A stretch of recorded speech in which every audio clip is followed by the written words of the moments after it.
चलिए एक बार फिर से देखते हैं हमने क्या देखा। कैश फ्लो स्टेटमेंट क्या है? Cash flow statement financial statement है, मतलब जो कंपनी के फाइनेंशियल स्टेटमेंट होते हैं उसका पार्ट है। कंपनी के फाइनेंशियल स्टेटमेंट आता है balance sheet, profit and loss, notes account, और उसी तरह से क्या आता है कैश फ्लो स्टेटमेंट। तो basically cash flow statement statement है, यानी अकाउंट नहीं है, टू और बाय वाला यूज आपको नहीं करने का है, ठीक है। जो शो करेगा बिजनेस में कितना कैश या कैश इक्विवेलेंट आया और गया, बराबर है, बिजनेस में कंपनी में during a specific period of time, मतलब 3 महीने का, 6 महीने का, 9 महीने का, 12 महीने का बना सकते हो। जैसे बैलेंस शीट एज ऑन बनती है, पर्टिकुलर डेट की बनती है। प्रॉफिट एंड लॉस साल का बनता है, वैसे कैश फ्लो भी साल का बनेगा या क्वार्टरली बन सकता है। एक दिन का कैश फ्लो नहीं बनाएंगे, साल का बनेगा, हाफ ईयरली बनेगा, क्वार्टरली बनेगा। क्या बोला, समझ में आया? अगर पूरे साल का बना रहे तो पूरे साल का बनेगा। फिर से बोलता हूँ, बैलेंस शीट एक दिन का बनता है एज ऑन। आप क्या वर्ड यूज करते हो? Balance sheet as on. अब मुझे बताओ 30 मार्च को मेरे पास में बैंक बैलेंस में 1 करोड़ पड़ा है और 31 मार्च को 1 रुपया पड़ा है, तो जब बैलेंस शीट बनेगी तो कितना बैलेंस शीट में आएगा? 1 रुपया। तो यू आर गरीब। क्या बोला, समझ में आया? तो क्या वो पूरे साल का बना, एक दिन का बना? प्रॉफिट एंड लॉस में जब सेल लिखती हो तो 30 मार्च को आपने सेल की 1 लाख की और 31 मार्च को की 1 रुपया की, तो सेल कितना का पीएनएल में? 1 लाख 1 रुपया पूरे साल का। तो वो 1 लाख भी आएगा और 1 रुपया भी आएगा, मतलब सब सेल आएगा। वैसे जब कैश फ्लो बनेगा तो वो भी पूरे साल का बनेगा, तो उसमें जितना भी पैसा आया गया पूरे साल में वो सब आएगा, ना कि एक दिन का। तो ये आप वर्डिंग समझिए, for the year as on. जब एज ऑन बनता है तो पर्टिकुलर दिन का ही बनता है, उसी दिन का चीज दिखाते हैं। पर जब फॉर द ईयर बनता है तो पूरे साल का दिखाते हैं। तो ये जो कैश फ्लो होगा, क्या एक दिन का बनेगा कि पूरे साल का बनेगा? पूरे साल का। अगर फाइनेंशियल स्टेटमेंट पूरे साल के बन रहे हैं तो, अगर हाफ ईयरली या क्वार्टरली बना रहे तो हाफ ईयरली बनेंगे, क्वार्टरली बना तो क्वार्टरली बनेंगे। क्या बोलना समझ में आया? अरे ये सुनो, की बात। तो अगर इसकी डेफिनेशन देखें तो आप डेफिनेशन समझ जाओ क्या बोल रहा है। Cash flow statement is the financial statement that shows, ठीक है, that shows the inflow and outflow of a cash and cash equivalents of a company during a specific period. क्या बोला, समझ में आया? बराबर है। तो आपको वो इनफ्लो एंड आउटफ्लो दिखाएगा कंपनी में किसका? कैश एंड कैश इक्विवेलेंट का। Why cash equivalent? क्योंकि नॉर्मली कैश का मतलब हम समझते हैं गांधी, पर यहाँ पे सिर्फ गांधी नहीं है, कैश इक्विवेलेंट है। गांधी मतलब गांधी के साथ में बैंक बैलेंस, जीपे, फोन पे, पेटीएम, पेटीएम सब इंक्लूडेड है। इसके अलावा भी कुछ कैश इक्विवेलेंट में चीज आएगी जो हम बाद में डिस्कस करेंगे अलग से। पर अभी के लिए मानिए कि कैश और बैंक बैलेंस दोनों है। बट क्योंकि हम नॉर्मली जो वर्ड यूज करते हैं वो कैश यूज करते हैं, इसके लिए इसका नाम कैश फ्लो स्टेटमेंट है, कैश इक्विवेलेंस फ्लो स्टेटमेंट नहीं है। क्या बोला, समझ में आया? वो पहले से चला आ रहा है। रीजन ये कि जब पहले चीज बैंक, देखो बैंक वाली चीज अभी आई है कुछ साल पहले, समझ में आया? जो पहले चला करता था वो बैंक में ट्रांजेक्शन बहुत कम होते थे। नॉर्मली पहले सब चीजें किसमें होती थी? कैश में। तो ये चैप्टर अभी का थोड़ी बना है, तो पहले का बना होगा। तो उस टाइम पे तो मोस्टली कैश चलती थी, तो इसके नाम का लिखा था इसने कैश फ्लो स्टेटमेंट। क्या बोला, समझ में आया? बट क्योंकि बाद में चीजें चेंज हुई, फिर जीपे आने से तो बहुत ज्यादा चेंज हो गया। पहले भी बैंक में ट्रांजेक्शन इतने नहीं होते थे, पर जब से जीपे आया है तब से बैंक का बूम आ गया। क्या बोला, समझ में आया? जैसे आज से 30 साल पहले जाते हो आप, 40 साल पहले जाते हो, तो ऐसा नहीं है बैंक नहीं थे, बैंक भी थे, बैंक तो कब से है। क्या बोला, समझ में आया? तो बैंक थे, बट लोग कितने ट्रांजेक्शन बैंक में करते? लिमिटेड ट्रांजेक्शन होते थे, बाकी सब चीजें कैश में होती थी। फिर क्या हुआ? बैंक की ब्रांचेस बढ़ने लगी, जगह जगह पे बैंक होने लगी, तब थोड़ा सा बूम आया। फिर भी लोगों को भीड़ में रहना पसंद नहीं था कि भीड़ में जाओ, लाइन लगाओ, पैसा निकालो, पैसों डिपॉजिट करो, हर दिन ये काम करना ये पसंद नहीं था। फिर सडनली आता है जीपे, फोन पे, पेटीएम, और क्या होता है, एक नई क्रांति उभरती है कि आपको बैंक में जाके डेली लाइन लगाने का काम नहीं है। सब बैठे बैठे होता है, टुक पैसा ट्रांसफर, टुक पैसा रिसीव। क्या बोला, समझ में आया? बैठे बैठे तुमने फीस सीधा ट्रांसफर कर लिया, टुक जस्ट फीस पेड। बराबर की नहीं? अरे हाँ कि ना? कितना सिंपल हो गया, समझ लो, सिंपल हो गया। तो क्या करो? ठीक है, तो इतना इजी हो गया है। तो फिर हम इसको कैश एंड कैश इक्विवेलेंट में कैश और बैंक बैलेंस लेते हैं, साथ में कुछ और चीजें भी लेते हैं। चलो, ये तो हो गया अपना कैश फ्लो स्टेटमेंट की बात। और आगे बढ़ते हैं। अब हमको देखना है ये चैप्टर क्यों आया, क्योंकि आप अगर सर बात कर रहे हो कैश के फ्लो की, पैसा आने और जाने की, तो ये चीज तो ऑलरेडी हमने कहीं पे तो प्रिपेयर किया था कुछ ऐसा, जिसमें हम कैश यानी कैश और बैंक के इनफ्लो एंड आउटफ्लो को लिखते थे। तो जब वो तो हमने काम किया होगा, तो ये क्यों करना है? कहाँ पे काम किया था बताओ? ऐसा कहाँ जगह देखी थी तुमने बचपन में किया था जहाँ पे कैश में पैसा आया लिखते थे, कैश में पैसा गया लिखते थे? क्या? Cash book. उसको नाम क्या बोलेंगे अपन? Cash book. तो क्या बचपन में आपने कैश बुक बनाई कि नहीं बनाई? बनाई। उस कैश बुक में आपने कैश में पैसा आया लिखा, कैश में पैसा गया लिखा, और वो जो होता है वो तुम्हारा जनरल, या तो मतलब जनरल होता है, सब्सिडी बुक होती है। अगर सब्सिडी बुक यूज करें तो उसमें ऑलरेडी कैश बुक बनाते हो, तो वो तो ऑलरेडी काम हो चुका है ना, फिर ये काम क्यों करना है? बराबर ना? जब कैश बुक बन रही है, क्या बन रही है? जिसमें हम क्या लिख रहे हैं वो सेम चीज लिख रहे हैं, कैश में या बैंक में जो पैसा आया और जो पैसा गया वही लिख रहे हैं। तो फिर ये चैप्टर क्यों आया? और फाइनेंशियल स्टेटमेंट जब पीएनएल बन रहा है और बैलेंस शीट बन रही है, तो ये देख के क्या उखाड़ लूं?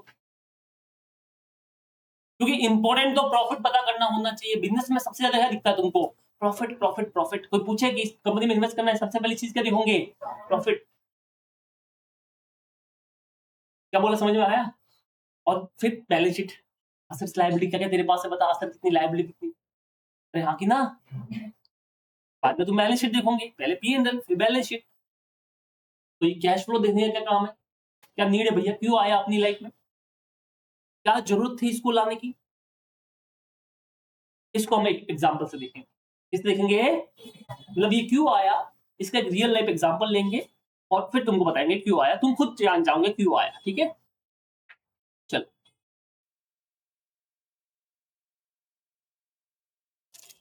तो मेरे लेक्चर में होता है क्या? कौन है ये? हाँ, विचार सर। विचार सर कौन है? ठीक है, तो अभी क्या हुआ, ध्यान से सुनना।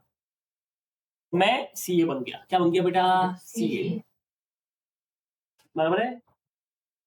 तो पहले तो हमने 11th-12th पास किया होगा, फिर कॉलेज किया होगा, फिर हम सीए में घुसे, फिर हमने फाउंडेशन किया, फिर हमने इंटर दिया, फिर आर्टिकलशिप की, फिर फाइनल दिया, फिर दिया बराबर ना? फिर सीए बने। अरे हाँ कि ना? अब सीए बन गए। अब सीए बनने के बाद में सबसे पहला काम क्या करना चाहिए हमारे हिसाब से? सीए बनते क्या काम करना चाहिए? भावेश तुझे पता होगा मारवाड़ी इंसान में क्या होती है सीए बनने के बाद? तो सीधा बच्चा है, क्या बताए? जॉब ढूंढो। वो तो ढूंढ ही लेंगे ना, मतलब। और हाँ, देखा देखा, ये इस इंसान को सब पता है देखा, मैं बोल रहा हूँ तू मारवाड़ी नहीं हो, एक्चुअल में उसको सब पता है। ठीक है, सच्ची बात है। जैसे सीए बनता है, पता है क्या होता है? रिश्ते आने शुरू हो जाते हैं, और वहां बहुत सारे लोगों के रिश्ते सीए करने मतलब बनने के बाद तो छोड़ो, सीए करते करते आ जाते हैं। अब देख लेना, भविष्य कुछ महीने के अंदर रिश्ते आने शुरू हो जाएंगे, शायद आ भी गए होंगे, इसको पता भी नहीं होगा। क्या बोला, समझ में आया? बराबर ना? तो क्या होता है प्रियांशु, पता है? कुछ लोग के रिश्ते आते हैं सी बंदी के पास, पर हम मारवाड़ी को अलग थे, हम मारवाड़ी के रिश्ते सीए करते करते आ जाते हैं। पता है क्यों? क्यों सोच, क्यों ये बन गया, फिर तो भाव खाएगा। इससे पहले बनते हुई बिल्डिंग में फ्लैट बुक कर लो। क्या बोल रहा, समझ में आ रहा है भाई? बिल्डिंग बन गई फिर तो भाव बढ़ जाएंगे ना। बेनिफिट कहां पे होता है? कंस्ट्रक्शन, लैंड मिल गया, कंस्ट्रक्शन चालू हो रहा है, तभी आप क्या कर लो, बुक कर लो, आप फायदे में रहोगे। हमारे इधर भी ऐसा ही है, बराबर ना? इसीलिए हमारे तो आधे लोग सीए इसके लिए ही करते हैं। किसके लिए? और मानोगे नहीं, आधे लोगों की शादियां सच में हो जाती है, और जैसे शादी होती है फिर सीए को डाटा बाय बाय। क्या बोला, समझ में आया? सच्ची बोल रहा हूँ, हमारे गांव की घटना है। हमारे गांव में एक मतलब ऐसे लेके चलो, हमारे दूर की, हमारे कास्ट की एक सिस्टर टाइप है, वो रहती थी, बराबर है। क्या करना, मतलब वो एज होगी उसकी 20-22 साल, मैं शादी करनी है। तो एक लड़का था जो उस टाइम पे सीए फाउंडेशन दे रहा था, क्या दे रहा था, सीए फाउंडेशन, ठीक है, या इंटर होगा। तो बोला सीए कर रहा है, सीए कर रहा है, सीए कर रहा, तो बस क्या, लड़की वाले ने बोला भाई शादी करा दो इसकी। बोला क्यों, बोला नहीं सीए बनने के बाद तो शायद हो सकता है उसके बाद 10 रिश्ते आएंगे, फिर ना दे दिए तो। अभी क्या कर रहा है, सीए कर रहा है ना, अभी करा लेते हैं। और उसने शादी करा दी उसकी। जैसे शादी हुई 3-4-6 महीने हुए, ये छोड़ दिया, जॉब पे लग गया, मतलब मिशन सक्सेसफुल। क्या बोला समझ में आया कि नहीं आया? सच में तो देखा है, इसके लिए बोल रहा हूँ, बहुत लोगों मैंने देखा है साहब, बहुत लोगों का देखा है। लड़कियां भी आधी ऐसी ही करती है, अच्छा लड़का मिल जाएगा, क्या होता है, एक नॉर्मल लड़की है कॉलेज कर रही है, एक लड़की जो सीए कर रही है। अब क्या होगा पता है, अब उस लड़की के लिए अच्छा रिश्ता देखा जाएगा, और सामने लड़का भी बोलेगा, कोई भी होगा, मान लो इंजीनियर है, डॉक्टर है, भाई क्या करिए लड़की, सीए कर रही है, अरे सीए कर रही है, सही है, सही सही है, बड़ा टफ कोर्स कर रही है। क्या बोले समझ में आया? अब लड़कों को ऐसी जल्दी होती है, तो बोले भाई सीए करी ना, करा देंगे ना सीए, साथ साथ में होती रहेगी, शादी पहले कर लेते हैं, शादी हो जाती है। तो ये दोनों में है, ऐसा नहीं कि लड़कियों में ये लड़कियों में, बट लड़कियों में कम होता है ऐसा, लड़कों में ज्यादा होता है। ठीक है, कि क्या है, क्या कराओ, बीकॉम के, मतलब बीकॉम या वेब जो भी कर रहा है, उसके बाद क्या करा दो, सीए, बराबर ना, 12th के बाद क्या करा दो, सीए। 3-4 मैंने खुद देखे हुए, पर्सनल एक्सपीरियंस से शेयर कर रहा हूँ, 3-4 ऐसे लड़के देखे हुए हैं, ठीक है, जिनका मोटिव ही एक था, शादी, बराबर ना, कि भाई मोटिव अपना क्या है, शादी करना है, बस मार्केट में न्यूज फैला दी, फाउंडेशन में वो एडमिशन लिया, न्यूज फैला दी हमारा लड़का क्या कर रहा है, सीए कर रहा है, या डायरेक्ट एंट्री से आ गया, हमारा लड़का कर रहा है, सीए कर रहा है, 4-5 महीनों में इधर उधर से जो भी दिखा, ये बराबर है, एंगेजमेंट, बराबर ना। तो ये तो थोड़ा होता ही है। एनीवेज, अब मेरे पे आते हैं। ठीक है, अब क्या हुआ, मैं सीए कर रहा था, तब रिश्ते आए होंगे, हमने तब ध्यान नहीं दिया, गलती हो गई। मजाक कर रहा हूँ, ठीक है, फिर हम सीए बन गए, क्या बन गए बेटा, सीए, बराबर है। अब सीए बनने का बोला, पहले काम क्या होता है, शादी, जैसे इसने बोला, तो रिश्ते आने शुरू हो जाते हैं अपने पास में। अब क्या हुआ, वैसे ही एक रिश्ता आया मेरे पास में, बराबर है। तो अब क्या होता है, पहले तो यही पूछते क्या कर रहा है, तो मैं क्या किया, सीए बनने के बाद में अपना एक सिंपल फंडा था, अपने को पता अपने से जॉब नहीं होगी, हमने बोला प्रैक्टिस ओपन करेंगे, क्या ओपन करेंगे, प्रैक्टिस, खुद का ऑफिस खोलेंगे, पैसा कमाएंगे, मस्त छापेंगे, और प्रैक्टिस ओपन करेंगे। और प्रैक्टिस कैसे ओपन करें, तो हमने कहीं भी ऑफिस देखा, हमने वो ऑफिस रेंट पे ले लिया, बराबर है, हमने बोला इस पे प्रैक्टिस करेंगे बहुत बढ़िया सी, ठीक है। और हमने फिर क्या किया, अपना ऑफिस ओपन कर लिया। फिर मुझे ऐसे क्लाइंट ढूंढने पड़े, कि मैं गया भाई कि ये भावेश बैठा है, मैंने कहा भावेश मान लो दुकान है इसकी, मैंने बोला तेरी दुकान दुकान है, तेरा जीएसटी रिटर्न तो पढ़ना होगा ना, बोला हाँ पढ़ना तो है, इनकम टैक्स, हाँ मैं भरूंगा। बोला कितना पैसा, मैंने बोला तेरे लिए ज्यादा नहीं, सिर्फ 2,000 रुपया पर महीना। कितना, 2,000, तो 12 महीने कितना हो गया, 24,000। अरे हाँ कि ना, और 5-6 हजार इनकम टैक्स रिटर्न का फाइलिंग का मान लेते हैं सब, मतलब मोटा मोटी साल का 30,000 रुपया तो उससे लूंगा, कितना लूंगा साल का। हाँ बोला ठीक है, कोई दिक्कत नहीं है, ऐसे दूसरे लोगों को देता हूँ उसको दे दूंगा। तो इस तरह डन कर लिया मामला, क्या कर लिया बेटा, डन, कि हाँ सर आप मेरा करो। मैंने काम इसका शुरू कर लिया, मैं हर महीने इसको फोन करता, ठीक है, ओटीपी मांगता, फिर रिटर्न फाइल करता, क्या बोला समझ में आया, ऐसे मैंने अपना काम शुरू किया। धीरे 4 महीने हुए, 6 महीने हुए, साल हो गया, कितना हो गया बेटा, 1 साल। अंडरस्टूड। अब क्या हुआ, मेरा पीएनएल बना, ये पीएनएल। अब मुझे बताओ, जैसे मेरा साल खत्म होगा, मुझे एंट्री पास कब करनी चाहिए, अब मैं एंट्री पास करने जा रहा हूँ, ठीक है। तो मैंने भावेश का बिल बनाया, भावेश, तो भैया ऐसा बिल था, 30,000 रुपए का बिल बना पूरे साल का, कितना बिल बना, जिसमें से भावेश ने मुझे 5,000 रुपए पेड कर लिए, बोला ये लो सर 5,000, बाकी हिसाब बाद में करते हैं, मैंने बोला ठीक है, 25,000 मेरा बाकी है। अब आप मुझे सोचे बताओ, जब मेरा पीएनएल बनेगा तो मेरी जो सेल की एंट्री होगी वो कितने से होगी, 25 से होगी, 30 से होगी, 5 से होगी, कितने से होगी, 30,000। जिसमें ऐसा आता है कि आपकी जब एंट्री, आपकी ईयर एंड होगा, तो आपका एंट्री इस तरह से बनेगा, Bhavesh account debit to sales 30,000 रुपए, और cash account debit to Bhavesh 5,000 रुपए, तो 25 का नेट बचेगा, अरे हाँ कि ना। तो इसका मतलब मेरा जब पीएनएल बनेगा, तो उसमें जो सेल आएगा, बाय सेल, तो उसमें 30 आएगा कि नहीं आएगा, क्या बोला समझ में आया। ऐसे ऐसे मैंने 100 क्लाइंट्स पूरे साल में पकड़ लिए। कितने क्लाइंट पकड़ लिए? 100। जैसे भावेश को पकड़ा, मानव को पकड़ा, अभिषेक को पकड़ा, प्रियांशु को पकड़ा, वैभव को पकड़ा, ऐसे 100 क्लाइंट पकड़ लिए। ठीक है, बट समझने के लिए अपन एक का ही एग्जाम्पल लेते हैं भावेश का। तो इंटू 100 कर लेता हूँ, तो मेरे साल का जो सेल होगा वो हो गया 30 लाख रुपए। क्या बोला, समझ में आया तुमको कुछ? तो मुझे बताइए मेरे साल का टोटल जो इनकम होगा, सेल होगा, वो कितना हो गया? 30 लाख रुपए। अब इधर खर्चे भी आएंगे बेटा। तो खर्चे में मान लेते, मेरा क्या रेंट था उस टाइम पे, एक दो स्टाफ रखा था, उसका सैलरी था, ठीक है, लाइट बिल था, ये कुछ खर्चे थे, मोटा मोटी सब मिला के मेरे 15 लाख के खर्चे थे। तो फिर मेरा नेट प्रॉफिट जो आएगा 15 लाख का आ गया। अरे हाँ कि ना? ये पहला साल हो गया। अब सेकंड ईयर आया। अब सेकंड ईयर देखो मेरा पीएनएल। फिर मैंने भावेश से काम करना शुरू किया। फिर 6 महीने हो गए। कितने महीने हो गए? 6। मैंने बोला भावेश थोड़ा पेमेंट तो कर यार। तो भावेश ने मुझे 5,000 रुपए और दे दिए। बोलते ये लो सर 5,000 रुपए ऐश करो, बाकी सब बाद में करते हैं। मैंने ठीक है। अब इसका बैलेंस बच गया 20,000 रुपए। कितना हो गया?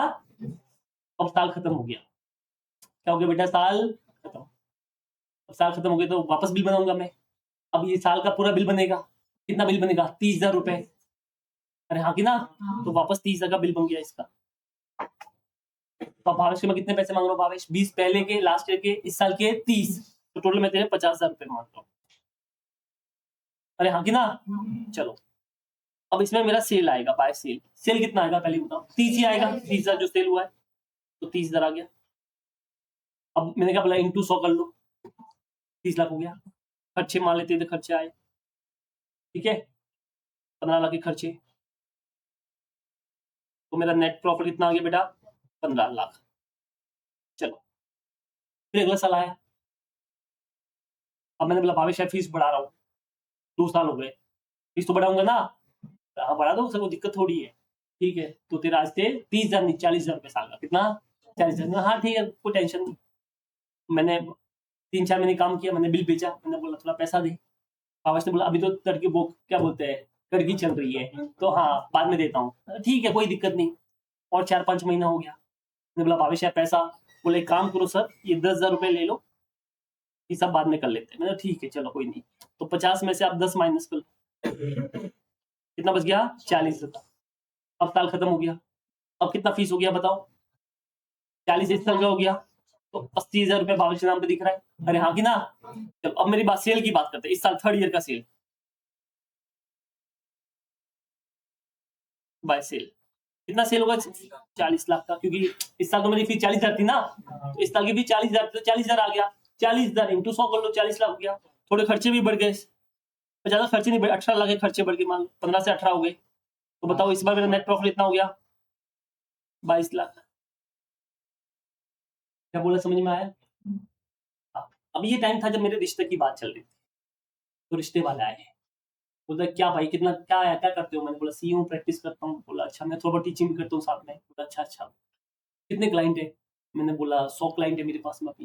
कितना फीस लेते हो? मैंने बोला ये भावेश है देख लो, 40,000 रुपए लेता हूँ। कितना लेता हूँ? तो उसने अपने दिमाग में हिसाब लगाया, मेरे ससुर जी ने 40,000 इंटू 100, 40 लाख। खर्चा कितना होता है? क्योंकि अंदाजन 15-16 लाख का खर्चा होता है। तो ससुर ने सोचा 15-16 लाख में 18 लाख मान लेते हैं, 20 लाख मान लेते हैं, तो 40 में से 20 लाख भी खर्चा हो गया, तो कितना बच गया? 20 लाख। तो तगड़ा सी है। क्या बोला, समझ में आया? ये कैसा है? तगड़ा, क्योंकि नो प्रॉफिट देखा 20 लाख का। बोला बढ़िया। समझ में आया कि नहीं आया? मैं बोला फिर ये हमारी लड़की है, देख लो आपको जमती है तो फिर पक्का करते हैं।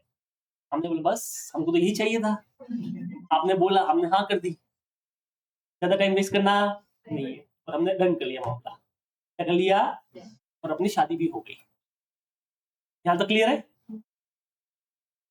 अब शादी को 1 महीना हुआ, वाइफ बोलती है सोने का हाल लाना है मेरा, पैसे। पैसे तो नहीं है। बोला क्यों नहीं पैसे? मैंने रुको मैं भाभी से बात करता हूँ। मैं भावेश को फोन किया, मैंने बोला भावेश यार तेरा 40,000 रुपये पेंडिंग है। 80,000, सॉरी 80,000 रुपये पेंडिंग है, प्लस अभी 3-4 महीने और काम किया होगा ना बीच में, तो मैंने और 3-4 महीने काम कर लिया, तो अंदाजन ये 3-4 महीने का 15,000 और एक्स्ट्रा हो गया हुआ। मैंने बोलता 95,000 रुपीज पेंडिंग है, बराबर ना? पैसा दे यार, शादी वादी हो गई है, खर्चे आ गए मेरे। भावेश बोलता है यार दे दूंगा ना बाद में। तो यार भावेश तो ऐसा मत कर, अब समझ, अब पहले जैसी बात रही नहीं है, अब बहुत मुश्किल वाला टाइम है, तुझे पैसे देने पड़ेंगे। बोला अरे मैं दे दूंगा यार, भरोसा रख। मैंने बोला तुझे पैसे देने पड़ेंगे यार दोस्त। क्या देने पड़ेंगे, नहीं देता जा। क्या बोल दिया और फोन काट दिया। अब मैं फोन कर रहा हूँ तो ब्लॉक। क्यों पता है? कि जब मुझे भावेश ने पूछा कितना पैसा हुआ है तो मैंने बोला ज्यादा नहीं, 95,000 के आसपास है, मोटा मोटी 1 लाख रुपया। तो भावेश बोलता है इसको मैं 1 लाख किस चीज का, 1 लाख रुपए इसको दूं, इससे अच्छा सीए चेंज कर लेता हूं। क्या चेंज कर लेता हूँ? तो भावेश ने क्या किया, 4-5 दिन मेरा फोन नहीं उठाया, दूसरा सीए पकड़ा, बोलता है तू ज्यादा पैसा लेना, तू 45,000 लेना, ठीक है, आज से तू मेरा काम करेगा। और लोग तो रेडी बैठे होते हैं, काम जो आ रहा है मना कौन करेगा, बोला हाँ ठीक है हम काम कर लेंगे। और फिर खत्म। अब मैं फोन कर रहा हूँ, अब मैं क्या पुलिस केस कर सकता हूँ? नहीं। अगर भी दूंगा तो भावेश बोला ठीक है ना, 1 लाख इसको देने से अच्छा मैं पुलिस वालों को 10,000 रुपए दे दूंगा। मारवाड़ी की बात ना, वो 1 लाख इसको दूंगा, इससे अच्छा इसको दे दूं, पुलिस वालों को 10,000 रुपए दे दूंगा ना, फिर खत्म हो गया। 10,000 वकील को भी दे देंगे तो भी 80,000 तो बचेगा। केस लड़ते रहेंगे, केस का क्या, केस तो चलते रहते हैं। अपने ऊपर 20 केस चल रहे हैं, 21 और। क्या बोला समझ में आया? तो भावेश ने हमको कर लिया टाटा बाय बाय। अब जैसे भावेश ने ऐसा मना किया, मानव को पता चला कि भावेश ने पैसे देने से मना कर दिया है। मानव बोला मेरा भी तो लाख रुपए के आसपास है, जब भावेश ऐसा कर सकता मैं भी ऐसा कर सकता हूँ ना। तो मानव ने बोला जिया से टाटा बाय बाय, मेरा भी फोन उठाना बंद। मानव ने ऐसा किया तो अभिषेक बोलता है सही है यार, 2 लोगों ने ऐसा किया है तो उनका कुछ नहीं होता, मेरा क्या हो जाएगा, मैं भी मना करेगा, मैं भी नहीं देगा। उसने भी मेरा फोन उठाना क्या कर लिया। क्या बोल रहा हूँ समझ में आ रहा है? अब मेरी बीवी बोलती है कि मेरे तो पिताजी बोल रहे थे कि आप बहुत पैसे कमाते हो ना, तो सीईओ हो ना, तो इतना काम करते हो ना, इतना करते हो ना, मेरे लिए कुछ लाया भी नहीं, कोई हार नहीं, कुछ नहीं, मैं तो कितने सपने सजा के आई थी। मैं बोला सपने छोड़, ये तो रेंट पे करना उसका पैसा मेरे पास में है नहीं है, वो स्टाफ की सैलरी नहीं है, वो लोग पीछे पड़ी, उसका पैसा मेरे पास में नहीं है। अब मुझे बताओ क्या मेरे ससुर जी के सामने धोखा हुआ कि नहीं हुआ? पर मैंने तो नहीं दिया था, मैंने तो नहीं दिया था ना, वो गलती मेरी थोड़ी थी। गलती किसकी थी? ससुर जी की। भावेश की तो वो छोड़ो, वो तो है ही है बट उन्होंने जब देखा तो उन्होंने क्या देखा, मेरा पीएनएल देखा, क्या देखा मेरा, तो उसमें उसको उनको प्रॉफिट दिखा, वाह इतना प्रॉफिट इतना प्रॉफिट। और ऐसा भी नहीं था कि मैं नहीं कमा रहा हूं, मैं कमा भी रहा हूँ, बट कमाना एक अलग चीज होती है और पैसा आना अलग चीज होती है। तो मैं कमा तो बहुत रहा हूँ, बट क्या वो कमाया हुआ पैसा मेरे पास में आ रहा है कि नहीं आ रहा है? नहीं आ रहा। अब ये चीज तो प्रॉफिट एंड लॉस ने और बैलेंस शीट ने पता ही नहीं थी। क्या बोल रहा हूँ समझ में आ रहा है? तो आप कमा तो बहुत रहे हो, कमा तो बहुत रहे हो, बट कमाना इज इंपॉर्टेंट, बट उसका पैसा ना उससे भी ज्यादा इंपॉर्टेंट। अब मेरी क्लास में बच्चे मान लो, ठीक है, इधर 100 बच्चे बैठे हैं और सबकी फीस मान लो लाख लाख रुपए है। कितनी है? 1-1 लाख रुपए, बराबर है। तो सब बच्चों ने मुझे 5,000 किसी ने 10,000 रुपए दिए, इतने दिए, बराबर है। अब इतने बच्चे बैठे, मैं बोला अरे भाई इतने बच्चे पैसे, बट किसने 5,000 दिए, किसने 10,000 दिए, फाउंडेशन पास हो गए तुम लोग। फिर इंटर में बोले सर हम आपके पास ही आएंगे, आ जाओ। इंटर की फीस मान लो 2 लाख रुपए, ठीक है, फिर उसमें से तुमने 10-15,000 रुपए और मुझे दे दी, बराबर है। अब फीस 1 लाख फाउंडेशन की और 1 लाख इंटर की, मान लो कितनी होगी, 2 लाख फीस ड्यू होगी। अब तुम इंटर भी पास हो गए, अब मैं एक्सपेक्ट करता हूँ फाइनली मेरे पास कितना फीस तुम्हारा हो गया ड्यू, मेरे पास 2 लाख रुपए। लॉजिकली सोचना, कुछ लोग आ भी जाएंगे, बट कुछ लोगों के दिमाग में क्या आएगा कि 2 लाख में इसको किसका बात कर दूं, पढ़ा मैं, मेहनत मैंने की, पेपर मैंने लिखे, उन्होंने आके सिर्फ बोला और उसका मैं 2 लाख रुपए दे दूं उनको। अभी तक नहीं आया था, जब 10-20 जाता था तब नहीं आया था, पर जैसे 50,000 1.5 लाख 2 लाख हो गया, अब दिमाग में ये आना शुरू हो गया। तो क्या होता है, जब आपका अमाउंट ड्यू ज्यादा होना शुरू हो जाता है तब लोगों की नीयत क्या होती है, खराब होना शुरू हो जाती है। अब समझो, तुम लॉजिक लगाओ, अगर तुम्हारा फीस मेरे 15,000 20,000 30,000 बाकी है तब तक मुझे टेंशन लेने की कोई जरूरत नहीं है। पर जैसे वो 50,000, लाख, 1.5 लाख, 2 लाख होगा ना, अब मुझे टेंशन लेनी चाहिए। क्या बोला समझ में आ रहा है तुमको? अब वेद का मेरे इधर 2 लाख रुपए ड्यू है। कितना ड्यू है? 2 लाख फाउंडेशन इंटर का। अब वेद क्या बोलता है पता है? सर फाइनल में आपके पास ही आऊंगा ना। हाँ ठीक है, दे देना, कोई दिक्कत थोड़ी है। अब मैंने हाँ भी बोल दिया, मैं पैसा इससे मांग भी नहीं रहा हूँ यार, मांगा तो दे, बोला 2-3 हजार रुपए दे दिए मुझे कुछ में। अब क्या हुआ, ये आर्टिकलशिप पे लग गया, अब फाइनल ज्वाइन करना है। अब इसके दिमाग में क्या आ रहा है पता है? 2 लाख रुपए में इसको किसकी बात करूं, इससे अच्छा मैं क्लास चेंज कर लेती हूँ। क्या बोला समझ में आया? क्या सोचेगा, क्या कर लेता हूँ, क्लास चेंज कर लेता हूँ। क्या होगा, ज्यादा से ज्यादा सर मेरे ऊपर केस करेंगे ना, ज्यादा से ज्यादा करेंगे, आगे 2 थप्पड़ मार लेंगे तो मार दे, 2 लाख रुपए 2 थप्पड़, ज्यादा बेटर तो ये 2 थप्पड़ मार ले। बराबर ना, फिर तो बात कर दो, ये थप्पड़ कितने होंगे, 2 लाख के। तो अगर मैं तुमको बोलूं मुझसे 2 थप्पड़ 2 लाख रुपए दूंगा, तुम्हें मजा आएगा ना? हाँ सर मान लो। अरे अगर तुम्हें से कोई 2 लाख रुपए देने को रेडी है तो मैं रेडी हूँ, मुझे मार दो 2 थप्पड़। क्या बोला समझ में आया? तो अब ये भी वो सोचता है कि 2 लाख थप्पड़ मार दिए, 2 लाख रुपए बच गए अपने, बढ़िया है। और नहीं भी मारे तो क्या करेंगे, केस कर लेंगे। इंडिया में केसेस तो बहुत चलते हैं। मैंने कौन सा मर्डर किया है? क्या बोला समझ में आया? मैंने कौन सा मर्डर किया है? ये चलते रहेंगे, चलते रहेंगे, क्या दिक्कत है? ज्यादा से ज्यादा वकील को तो 5-10 हजार रुपए देने पड़ेंगे, दे देंगे। पुलिस वाला 10 हजार उनको दे देंगे, 20 हजार रुपए, खेल खत्म। तो 2 लाख में से 20 हजार चलेगी तो 1,80,000 तो बचे ना। अब इसका दिमाग कैसे चलेगा? अब समझना, अब मैं बहुत अच्छा दिख रहा हूँ, सब चीज परफेक्ट थी, बट इसका क्या? समझ में आया? ये कौन दिखाएगा? ये तो बता ही नहीं रहा है कि आपने पैसा कहाँ पे डाला, पैसा कहाँ पे गया, वो तो बता नहीं रहा है।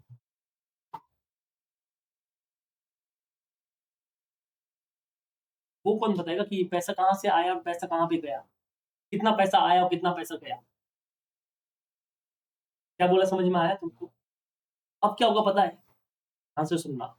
जैसे वेद ने, मैंने पैसा मांगे, ठीक है, अब मैं बिजनेस कर रहा हूँ, तो मेरा प्रॉफिट, तुम बच्चे तो बहुत सारे हो, तो मेरा प्रॉफिट तो बहुत आ रहा है, क्योंकि अक्रूवल बेसिस पे अकाउंटिंग करता हूँ। तो अक्रूवल बेसिस पे ऐसा, मैंने 100 बच्चों को पढ़ाया, 1 लाख रुपए फीस है, तो 1 लाख इंटू 100, साल के एंड में मेरा टर्नओवर जो सेल होगा वो 1 करोड़ का हो गया। बट फीस हमने 5-5 हजार 10 हजार रुपए दी है, बराबर है? तो कलेक्शन कम हुआ है। अब पता क्या होगा? अब मुझे खर्चे निकालना, अब मैं खर्चे कैसे निकाल पाऊंगा? सोचो, मेरे पास पैसा तो नहीं आ रहा है। पर अब क्या होगा पता है? ये खर्चे कैसे निकाल पाऊंगा मैं? जैसे मान लो मेरी सैलरी पे करनी है, रेंट पे करना है, इलेक्ट्रिसिटी बिल पे करना है। अब मेरे पास में 2 ऑप्शन बचते हैं। कितने ऑप्शन बचते हैं पैसा लाने के? पहला ऑप्शन, या तो मैं लोन ले लूं, तो मैं लोन ले लूंगा, कोई बात नहीं, मुझे तुम पे भरोसा, तुम लोग पैसा दोगे, तो इसके लिए मैंने किस पे क्या लिया, लोन लिया। मैंने लोन लेके मैंने लाइट बिल पे किया, लोन लेके मैंने कोई एसी खरीदा। एक टाइम ऐसा है कि बैंक वाला ही बोले अब क्या है, बार बार क्या है भाई, पहले जो पहला पहले का बंदा वो तो पे कर ईएमआई, तो क्या बार बार लोन लेना था? क्या बैंक वाले आपको कितना भी लोन दे सकते हैं? नहीं, आपकी लिमिट होगी उतना देंगे, तो लिमिट तक लोन दे दिया, उसके बाद बैंक वाले बोला टाटा बाय बाय, पहले वो पे कर। अब क्या होगा? अब मुझे क्लास चलानी है मान लो, अब मेरे पास में पैसे हैं नहीं लोन के, अब मेरे पास में एक दूसरा ऑप्शन नहीं बचता है जिससे मैं पैसे लेके आ सकता हूँ। और सोचो बिजनेस में पैसा कहाँ से आ सकता है मेरे पास? हाँ, कैश तो नहीं होगा ना भैया, वो तो कोई लेगा ही नहीं ना, तो अपनी कंपनी की। अब मान लो मुझे आज असेट बेच के, क्या बेच के, तो मैं क्या करूंगा, एक काम करता हूँ, साले पैसे तो देते हैं नहीं, एसी में क्यों चलाना है इनको, एसी बेचो, भाई लाइट बिल तो पे करना पड़ेगा ना, सैलरी तो पे करनी पड़ेगी ना, ये तो मेरे जी आगे खाई बैठ जाएगी ऐसा, सर मेरी सैलरी, सर मेरी सैलरी।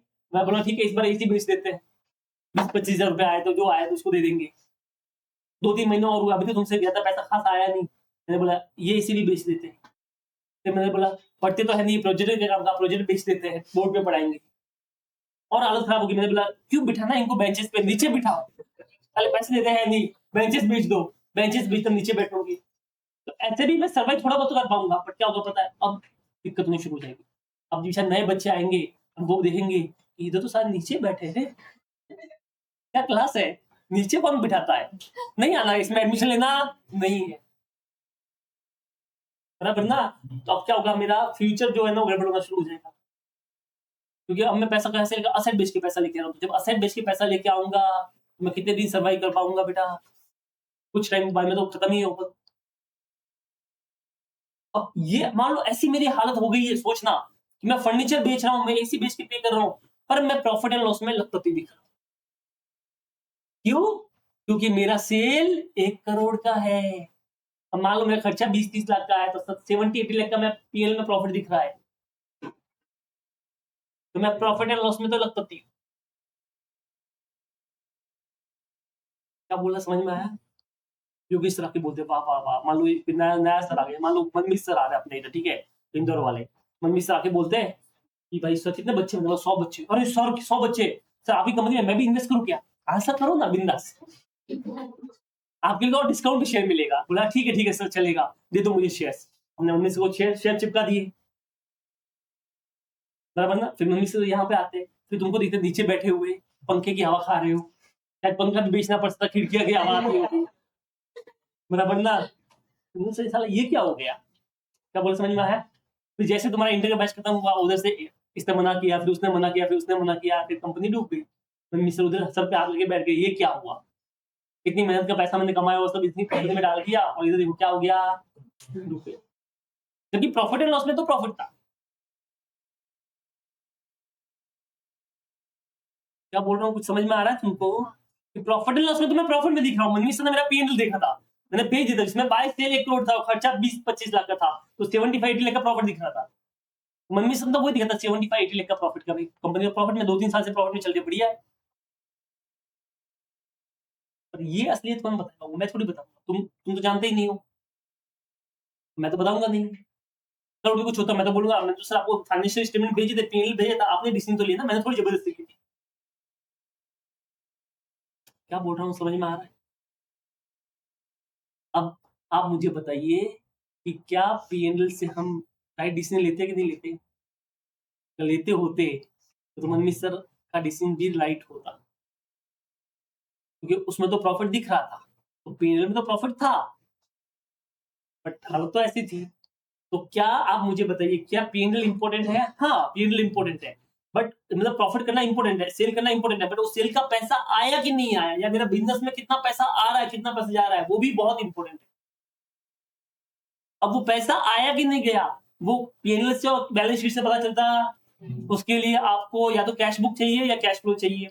कैश बुक में दिक्कत है, दिक्कत है कि कैश बुक में सारा ट्रांजेक्शन मिक्स होता है, तो एक्चुअल में पैसा कहां से आया, कहां पे गया, वो उसमें पता चलता। क्या बोला समझ में आ रहा है? कि पैसा कौन से सोर्स से आया और कौन से सोर्स पे गया, वो नहीं पता चलता कैश बुक, क्योंकि वहां पे सब ट्रांजेक्शन मिक्स होते हैं।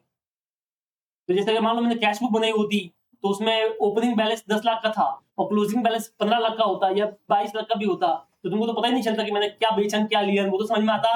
वो तो कैश बुक पूरी पढ़नी पड़ती, वो इतनी लंबी छोड़ी कैश बुक थी, वो तो उससे मालूम ही नहीं पड़ता। तो इस प्रॉब्लम का जो सॉल्यूशन था उसका नाम था कैश फ्लो स्टेटमेंट। क्या नाम है? अब इसमें क्या क्या आता है जिससे तुम्हारा डाउट क्लियर हो, हाँ सर ऐसा है तो बराबर है। तो ये कैश फ्लो स्टेटमेंट जो है ना, ये क्या बोलता है, ध्यान से सुनना। ये बोलता है मेरे बिजनेस में जो भी पैसा आया और जो भी पैसा गया उसको आपको दिखाना रहेगा, बट उसको किस वे से दिखाना है वो इंपॉर्टेंट है। तो ये बोलता है कि सुनो, मेरे बिजनेस में जो भी पैसा आता जाता है उसको मैं 3 पार्ट में बांटता हूँ। कितने पार्ट में बांटता हूँ? 3 पार्ट। ये बोलता है पूरे बिजनेस में जो भी पैसा आएगा जाएगा वो मैक्सिमम 3 जगह से आ सकता है या जा सकता है, इसके अलावा कुछ भी नहीं है। अब ये 3 जगह कौन कौन सी है वो देख लेते हैं। ये बोलता है बिजनेस में जो भी इनफ्लो एंड आउटफ्लो हुआ है,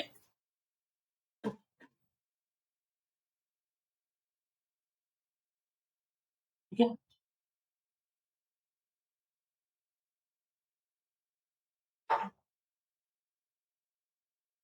उसको ये 3 पार्ट में बांटता है। कितने पार्ट में बांटता है? 3। पहला जो है उसका नाम है operating activity, cash flow from operating activities.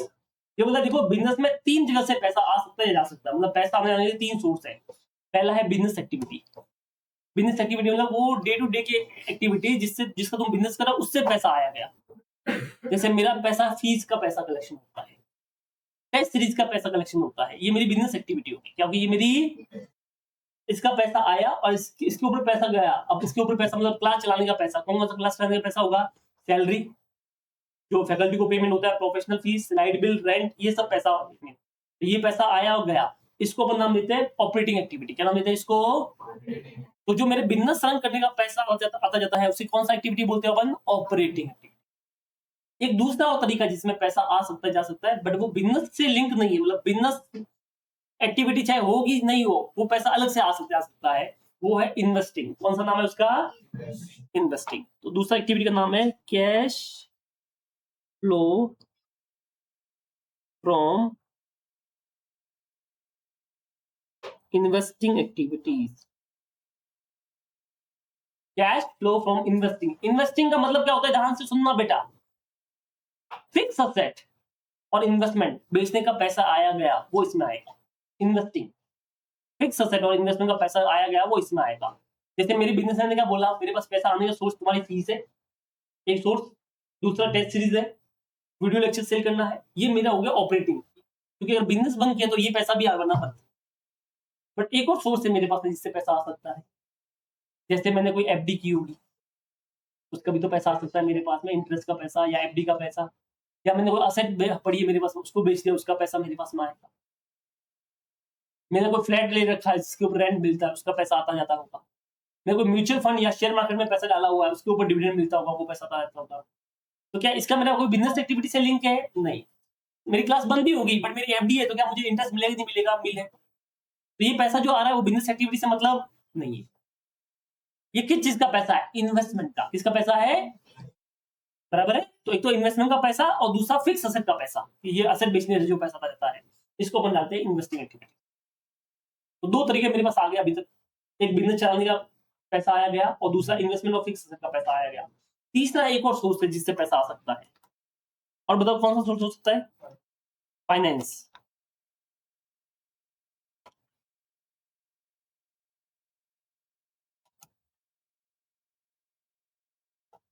एक और सोर्स है जिससे पैसा आ सकता है जा सकता है, वो फाइनेंस। मतलब ऐसा पैसा जो मैं लोन पे लेता हूँ, तो वो भी तो पैसा आया। तो मैंने मान लो अपनी एचडीएफसी बैंक से लोन ले लिया, जब मैंने शेयर इश्यू कर लिया, तो वो भी तो पैसा आया है। या रीपेमेंट में पैसा जाता है, तो इनसे भी तो पैसा आ सकता जा सकता है। बस ये तीन एक्टिविटी है जिसमें तुम्हारे पूरे बिजनेस में मैक्सिमम पैसा आ सकता है जा सकता है। इसके अलावा कोई एक्टिविटी नहीं है, कोई चीज नहीं जिसमें पैसा आएगा जाएगा। कितनी चीजें हैं? तीन। अब कोई भी चीज का पैसा दिमाग में सोचिए, इसका पैसा था, तीनों में से एक में आ जाएगा। ठीक है, कौन कौन सा बोला? पहला कौन सा बोला बेटा? ऑपरेटिंग। इसमें आपका डे टू डे का जो पैसा होता है या बिजनेस से related to the business.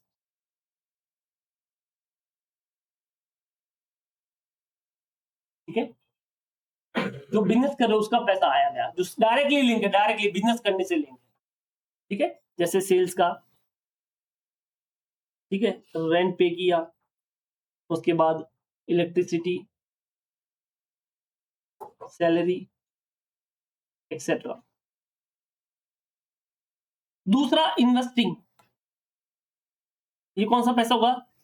Related to दो चीज, fix asset and investment.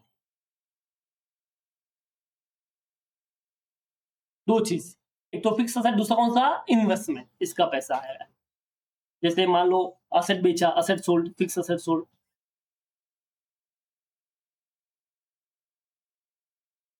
Investment sold.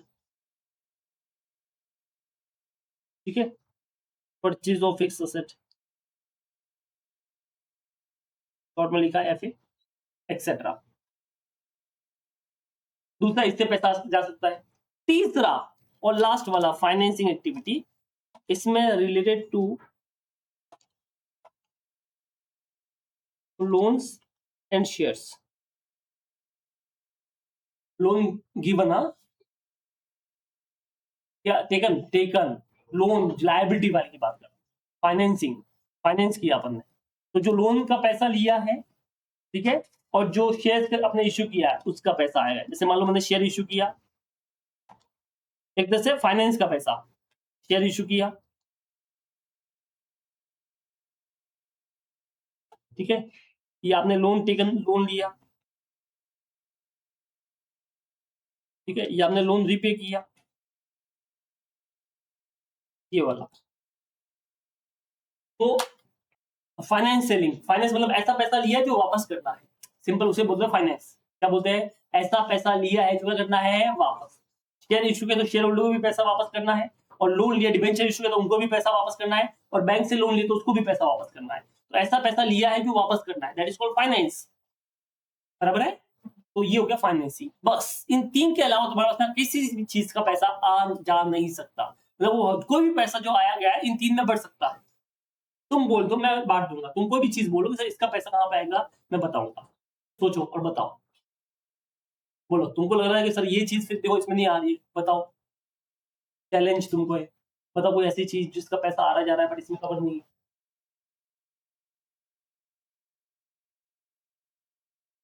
Mandar बोलो कोई चीज। लोन लिया है तो इसमें आएगा। लोन दिया तो इन्वेस्टमेंट जैसा हो गया अपने पास, बराबर ना।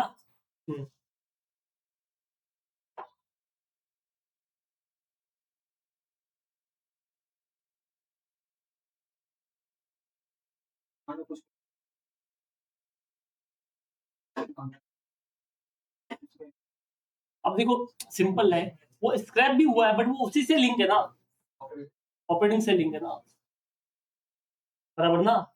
जैसे फर्नीचर को स्क्रैप हुआ तो वो इन्वेस्टिंग में आ जाएगा, क्योंकि वो किससे लिंक है, फर्नीचर से लिंक। अब ये जो नोटबुक का खर्चा मान लो, मैंने बोला नोटबुक का स्क्रैप हुआ है या बुक का स्क्रैप हुआ है, ये तो मेरा ऑपरेटिंग से लिंक हुआ। तो मान लो कोई ऐसे मान लो इसे ना बोला कि कोई इनकम या कोई एक्सपेंस, ठीक है, किसी के ऊपर डिपेंडेंट है, तो उसका जो मेन सोर्स था वो जहां पे आ रहा है उसका रिलेटेड इनकम और एक्सपेंस भी उसी पे आएगा। क्या बोला, वापस बोलता हूं। कभी किसी में कंफ्यूजन हो जाए, तुमको ऐसा ट्रिकी लगे, तो आपको सिंपल ये समझना है कि वो चीज क्या किसी के ऊपर डिपेंडेंट है कि नहीं है। अगर वो किसी के ऊपर डिपेंडेंट है तो जो मेन सोर्स है, जो डिपेंडेंसी वाला जो कर रहा है, वो कहां पे आता है, उसका डिपेंडेंसी भी वहां पे आएगा। क्यू और यू का रिलेशन सुना है? क्यू और यू का रिलेशन नहीं पता? स्पेलिंग, क्यू की स्पेलिंग कभी भी अकेली नहीं आती। यू जो है ना वो डिपेंडेंट फैक्टर है, वो हमेशा क्यू के साथ में आता है। क्यू कभी अकेला नहीं आता है ना। नहीं पता, चलो क्यू की कोई स्पेलिंग बोल दो, 3 4 बोल या बोलो। क्वेश्चन यू आया और यू आया और आया। अब तुम कोई नया बना दो तो अलग बात है, बराबर ना, है ना, बराबर ना। अब तू कोई व्यापक को नया स्पेलिंग बना दे तो अलग बात है। क्या बोला, समझ में आया? तो ये क्यू जो है ना ये मेन फैक्टर है और यू इसका डिपेंडेंट है। तो जहां पे क्यू आ रहा है उसका यू भी उसके साथ में आ रहा है। ऐसा ही है। तो कभी कोई चीज में कंफ्यूजन हो जाए तो आपको समझना कि इसका मेन सोर्स क्या है, क्यू कौन है, तो यू तो ऑटोमेटिक उसके साथ में आ जाएगा। जैसे सेल ऑफ स्क्रैप इसने आपने बोला, अब सेल ऑफ स्क्रैप किसका हो रहा है, बराबर है, तो बुक्स का हो रहा है। तो बुक्स मेरी मेन चीज थी, ऑपरेटिंग थी, तो उसका वो सेल भी यहाँ पे आएगा। क्या बोलना समझ में आया? बट जैसे फर्नीचर भी तो स्क्रैप होता है ना, तो फर्नीचर स्क्रैप बेच दिया तो फर्नीचर कौन सी एक्टिविटी है, इन्वेस्टिंग। तो वही स्क्रैप अब किसमें आ जाएगा, इन्वेस्टिंग में आ जाएगा।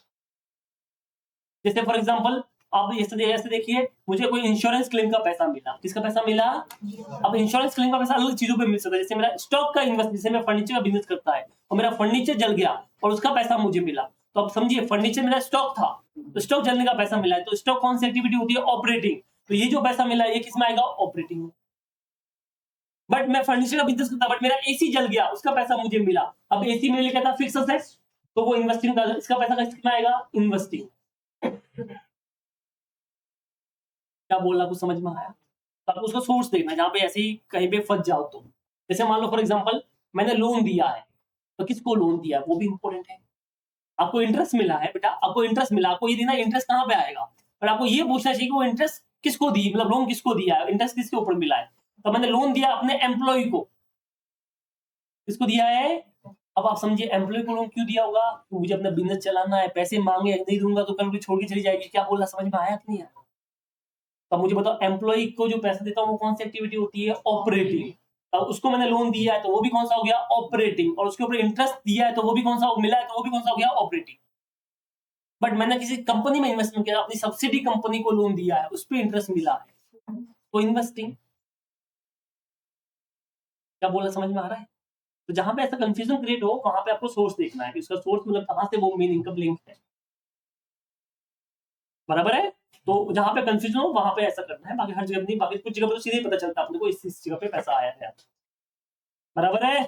तो इस तरह से 3 एक्टिविटी में हम पूरे पैसे जो भी आया गया है उसको अपन बांट सकते हो। जहां पे कंफ्यूजन है वहां पे सोर्स को देखना है। बराबर है? अरे हाँ कि ना? जैसे अगर आपको सिर्फ लिखा है इंटरेस्ट रिसीव्ड तो आपको समझना इन्वेस्टिंग ही होगा, क्योंकि इंटरेस्ट इन्वेस्टमेंट पे मिलता है। पर ऐसा लिखा है interest receive on loan given to employ और क्रेडिटर्स, मतलब सप्लायर, ऑपरेटिंग। क्या बोला, समझ में आया? तो आपको ही बोले बोनस किस पे आता है? हम एम्प्लॉय नहीं, हम तो कंपनी है, हमको किस चीज का बोनस मिलेगा? सोचिए। वेट, किसका अरे मिलता है बोनस, मिलता है, बट किस चीज का बोनस आप सोचिए। सपोज कीजिए आपने किसी कंपनी में इन्वेस्टमेंट किया था और उस कंपनी ने एज अ बोनस के रूप में आपको शेयर्स मतलब दे दिए या कैश दे दिया। पहली बात, शेयर्स दिए तो यहाँ पे नहीं आएगा, क्योंकि आपका नाम है कैश फ्लो, तो किसमें होना जरूरी है? कैश में। तो शेयर्स मिला तो वो यहाँ पे नहीं आएगा, कैश होना चाहिए। मान लेते हैं, अज्यूम कर लेते हैं उस कंपनी ने कैश दे दिया। अब मुझे बताइए, अब यहाँ पे फंस गए। अब आप लॉजिकली सोचिए वो किस किस लिए कैश मिला है, क्योंकि आपने इन्वेस्टमेंट किया था। तो जो इन्वेस्टमेंट किया था तो वो कौन सी एक्टिविटी थी? इन्वेस्टिंग। तो उसका जो बोनस मिला वो कौन सा होगा? इन्वेस्टिंग। डन? नहीं, copyright is the fix asset. Patent, copyright, trademark intangible asset, intangible asset. हाँ, आपने जैसे बुक लिखी उनको बिजनेस हो गए तो आपके पास आपने सब कर दिया, फिर आप दूसरे ट्राई कर रहे हो, फिर भी फिर इन्वेस्टिंग माना जाएगा। क्योंकि आप समझिए, अगर मैंने वो कॉपीराइट किया है तो मैं पढ़ाना बंद भी कर लिया, फिर भी मुझे तो पैसा तो मिल रहा है ना। ऑपरेटिंग मतलब क्या होता है? अगर आपने बिजनेस बंद कर लिया तो वो पैसा आना भी बंद। समझ में आया? इसके लिए अपना मिलता है। हाँ, हाँ, पर ऐसा मान लेते हैं जैसे कॉपीराइट नहीं, अपन उसको दूसरा नाम देते हैं रॉयल्टीज। हाँ, हाँ, ठीक है, कॉपीराइट तो हो गया, रॉयल्टीज की बात है। अब रॉयल्टीज ऐसा नहीं है, रॉयल्टीज अगर मैं पढ़ना बंद करूंगा तो फिर मुझे रॉयल्टी कौन देगा? क्या बोला, समझ में आया? जैसे मान लो मैंने बुक लिखी है, क्या लिखी है मैंने? बुक, और उसकी रॉयल्टीज मुझे मिल रही है। ध्यान से समझना, बुक की रॉयल्टी। अब सीधी बात है, मैंने पढ़ना बंद कर लिया है ना, बुक लिखना बंद कर दिया, तो क्या मुझे रॉयल्टी मिलेगी? एक बार मिल जाएगी, उसके बाद तो वापस उसको नया प्रिंट लेना पड़ेगा, अपडेट तो करना पड़ेगा, फिर कौन सी मुझे देगा वो? हाँ, अगर ऐसा अग्रीमेंट हो गया लाइफ टाइम तुमको मिलती रहेगी, चाहे आप बुक लिखो मत लिखो, तो इन्वेस्टिंग हो गया, फिक्स एसेट हो गया अपना। बट ऐसा कि आपको हर साल लिख के देना पड़ेगा, वो तो फिर ऑपरेटिंग में है। ठीक है, और बताओ, अब कमीशन देखते हैं। इस कमीशन मुझे मिला। अब कमीशन भी अलग जगह पे मिलता है। एक होता है ट्रेड कमीशन। कौन सा कमीशन होता है? ट्रेड कमीशन कौन सा होता है बेटा? ऑपरेटिंग में आएगा, क्योंकि वो तो आप बार बार कर रहे हो, रेगुलर कर रहे हो, तो ट्रेड कमीशन वहां पे आ गया। पर मैंने किसी का फ्लैट बिछा सेल करा दिया, उसपे मुझे मुझे ज्यादा कमीशन मिल गया। ये ऑपरेटिंग नहीं, मैं दलाल थोड़ी हूँ। क्या बोला, समझ में? ब्रोकर थोड़ी हूँ। तो मुझे वो वाला कमीशन मेरा ऑपरेटिंग माना जाएगा। अब वो फिक्स असेट पे ऊपर मिला है, तो कौन सा माना जाएगा? इन्वेस्टिंग। क्या बोल रहा, कुछ समझ में आ रहा है? तो ठीक है, तो मैंने क्या बोला, जहां पे ऐसा कंफ्यूजन था वहां पे सोर्स देख लेता। यहां तक बताइए, किसी को डाउट है तो आप पूछ सकते हो। आगे और करेंगे, अभी तो पूरा बाकी है, अभी तो हमने शुरू भी नहीं किया है। अभी तो हमने सिर्फ ये देखा कि जो भी बिजनेस में पैसा आता है जाता है उसको अपने को 3 पार्ट में बांटना है। कितने पार्ट में बांटना है? पहला कौन सा है? ऑपरेटिंग, रेगुलर, जो होता है बार बार होता है।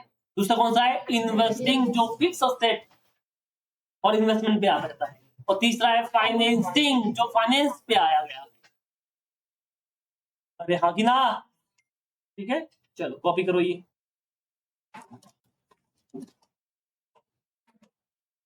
ठीक है, एक्टिविटी में किस तरह से बांटते हैं? Operating, investing and financing.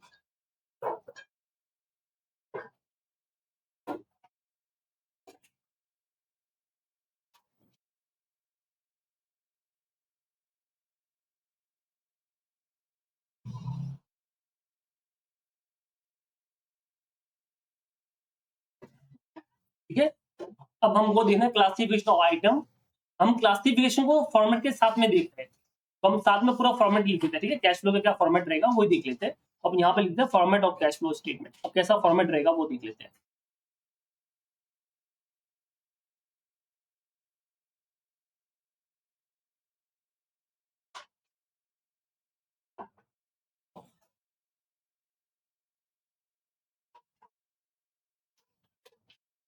वैसे कैश फ्लो बनाने के 2 मेथड होते हैं, डायरेक्ट एंड इनडायरेक्ट, पर वो बाद में बात करते हैं, अभी नहीं। अभी अपन सिंपल चलेंगे। जब जरूरत पड़ेगी तो मैं ऑटोमेटिक बताऊंगा 2 मेथड होता है इसमें, ये होता है। अभी के लिए आपको सिंपल बेसिस समझना है, ठीक है। सबसे पहले आप कैश फ्लो में हमेशा लिखोगे नेम ऑफ द कंपनी, आप जिससे कैश फ्लो बना रहे हो। इंडिविजुअल का भी बन सकता है, पार्टनरशिप फर्म का भी बन सकता है, कंपनी का भी बन सकता है। तो मान लो रिलायंस का बना रहे हो तो यहाँ पे आएगा रिलायंस लिमिटेड, ठीक है, नेम ऑफ द कंपनी। फिर आप यहाँ पे लिखोगे कैश फ्लो स्टेटमेंट,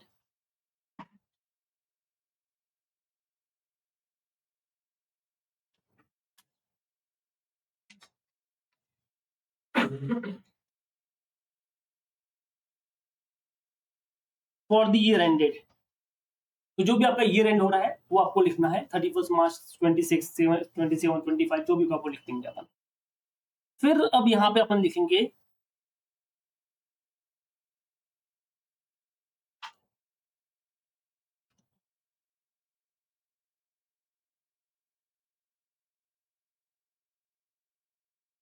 पर्टिकुलर्स और अमाउंट।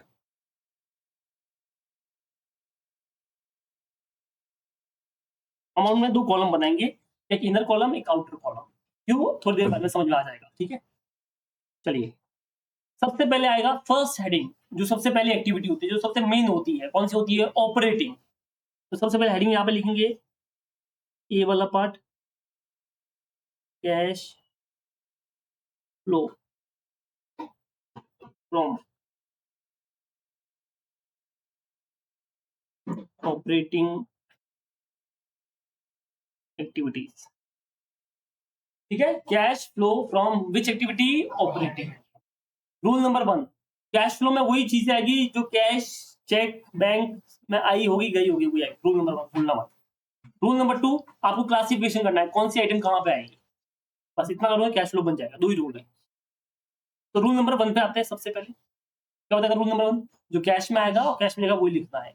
स्टार्ट विद द पैसा इनफ्लो, पैसा आने की बात करते हैं।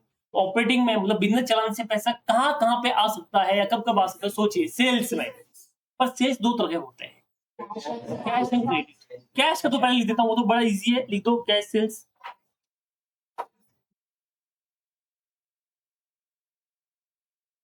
क्रेडिट सेल, मुझे तो लगता है क्रेडिट से कैश फ्लो आना चाहिए, नहीं। क्यों, कि पैसा कहां आया है। रूल नंबर 1, पैसा आना चाहिए, जाना चाहिए। पैसा तो क्रेडिट सेल में आता ही नहीं है। और क्या क्रेडिट सेल का पैसा कभी नहीं आता है, कभी तो आता है। कभी तो आता है, कब आएगा, जब वो डेटर अपने को पैसा देगा तब आएगा। तो तब लिखना है जब वो डेटर से पैसा आएगा। तो मैं क्रेडिट सेल नहीं लिखूंगा, उसके बदले लिखूंगा कलेक्शन फ्रॉम डेटर्स। क्या लिखूंगा, डेटर्स से जब पैसा दिया तब लिखना है, ठीक है। तो यहाँ पे अपन लिखते हैं कलेक्शन फ्रॉम डेटर्स।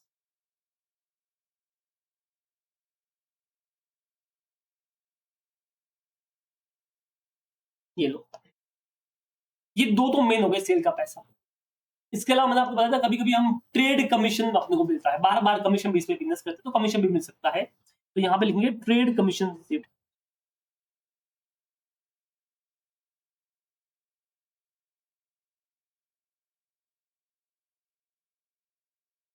इसके अलावा जैसे आपने बोला था रॉयल्टीज का, कि अगर आपका टैलेंट बेस पे रॉयल्टीज आपको मिल रही है तो वो तो मेन सोर्स हो गया, तो वो भी यहाँ पे आ जाएगी रॉयल्टीज।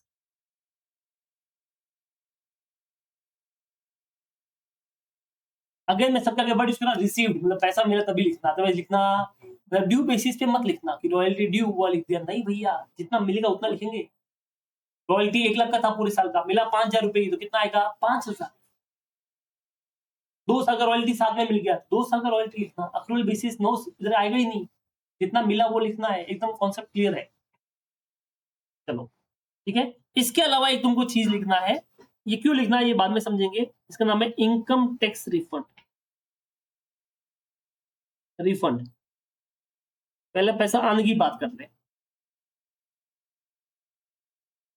चलो, ये पैसा बेटा आ गया, अब पैसा जाने की बात करते हैं। बिजनेस का पैसा जाना चाहिए। कौन कौन से बिजनेस का इसमें होते हैं, पहले परचेज इशू करते हैं, परचेज। पर परचेज तो 2 तरह का होता है, कैश एंड क्रेडिट। तो पहले कैश परचेज देते हैं,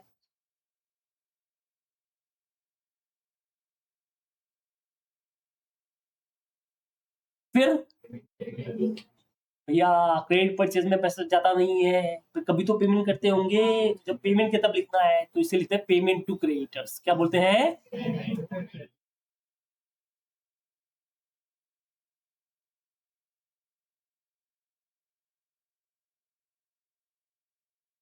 चलो फिर बाकी खर्चे मेन खर्चे लिख देते हैं, जैसे salary, rent,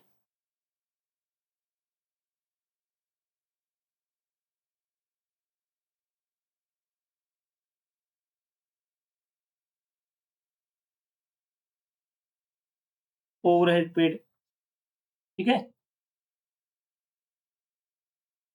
admin and selling expenses. सब में मैं पेड वर्ड यूज कर रहा हूँ क्योंकि मुझे पेड हुआ तभी लिखना है, वो ध्यान रखना, बराबर ना। कमीशन पेड वो भी इसमें आ गया, मतलब एक्सेट्रा लिख देते हैं। तो जो भी खर्चे आपके होंगे नॉर्मली बिजनेस चलाने के, वो सारे खर्चे यहाँ पे आ जाएंगे। एडवर्टाइजमेंट, रेंट, सैलरी, क्या बोला समझ में आया, क्लीनिंग एक्सपेंसेस, स्टेशनरी परचेज किया, जो भी किया वो सब यहाँ पे आ जाएगा। चलो अब खंबा, ठीक है, यहां तक जो किया इसे अपन बोलते हैं net cash generated from operation. क्या बोलते हैं इसको बेटा?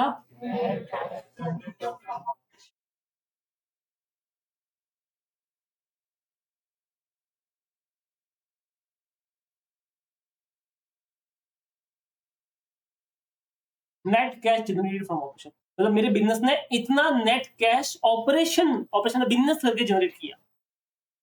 अब क्या होता है, हमको नॉर्मली टैक्स पे करना पड़ता है, और वो टैक्स अलग टाइप का होता है। जैसे एक टैक्स होता है इनकम टैक्स। कौन सा होता है बेटा? जो इनकम के ऊपर पे करता होता है, दैट इज माय इनकम। तो मतलब मैंने जो भी इनकम किया होगा, अब वो बताओ इनकम के ऊपर पे किया, तो इनकम कौन सी एक्टिविटी होनी चाहिए? ऑपरेटिंग। तो उसके ऊपर जो टैक्स पे किया वो भी कौन सी होनी चाहिए? ऑपरेटिंग। तो वो टैक्स यहाँ पे लिख देंगे। तो यहाँ पे अपन माइनस करेंगे इनकम टैक्स पेड, ठीक है, सिर्फ इनकम टैक्स ध्यान रखना, दूसरा टैक्स नहीं। नहीं, क्यों, वो बात की बात है। यहाँ पे कौन सा लिखेंगे अपन? इनकम टैक्स पेड, बराबर है, अंडरस्टूड। या फिर कोई भी ऐसा टैक्स जो आपने अपने ऑपरेटिंग एक्टिविटी पे किया है, वो भी यहाँ पे आएगा, tax paid but operating activity पे। तो जैसे आपने गुड्स खरीदने पे वो टैक्स पे किया तो यहाँ पे आ जाएगा, बट फिक्स अगर खरीदने पे वो टैक्स पे किया है तो वो यहाँ पे नहीं आएगा। क्या बोला, समझ में आया? चलो डन, यहाँ तक क्लियर है। आगे बढ़ते हैं। अब ये जो आएगा इसे बोलेंगे net cash flow from operating activities. ये आउटर कॉलम में लिख देंगे, ऑपरेटिंग से इतना नेट पैसा आया। अरे क्या बोल रहा, समझ में आया? ये बिजनेस चलाने से इतना पैसा बिजनेस चलाने से आया, और ये बिजनेस चलाने पे इतना पैसा खर्च किया, और उसके ऊपर इतना टैक्स पे किया। तो अब नेट बचा हुआ पैसा जो है मेरा फाइनल पैसा हुआ है, जो मैंने ऑपरेटिंग एक्टिविटी से कमाया है, ये आउटर कॉलम में आया है। एक आइटम अभी तो आउटर कॉलम में आया है, जिसका नाम दिया अपन ने cash flow from operating activities. यहां तक बताइए, किसी को डाउट है आप पूछ सकते, ठीक है। मैंने दोनों जगह एक्सेट्रा एक्सेट्रा वर्ड यूज किया, तो एक्स्ट्रा चीजें भी हो सकती है। आपको कॉन्सेप्ट क्लियर रखना है कि ऑपरेटिंग होना चाहिए। कौन सा होना चाहिए? इनफ्लो हो तो पहले, आउटफ्लो हो तो नीचे।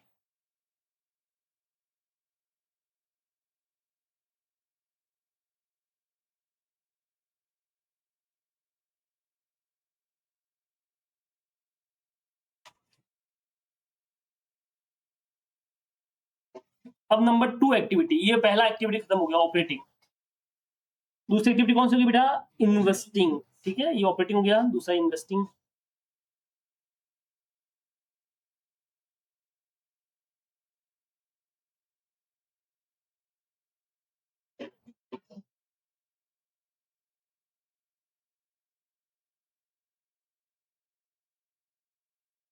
Cash flow from investing activities. अब पहले सोच के बोलना, पैसा आने की बात करेंगे। इन्वेस्टिंग मतलब फिक्स एसेट और इन्वेस्टमेंट। अब लॉजिकली सोचिए, इसमें पैसा कब कब आ सकता है? Sale of asset, sale of fix asset, बराबर है। तो अगर मैं पहले लिखूं अमाउंट रिसीव्ड ऑन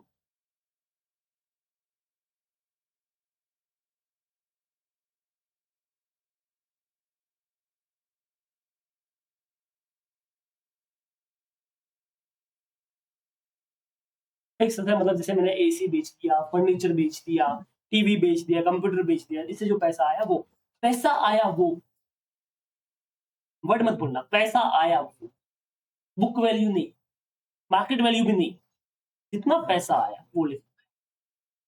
और पैसा कमा सकता है इन्वेस्टमेंट जैसे म्यूचुअल फंड शेयर मार्केट वगैरह में जो थे वो बेच दिए।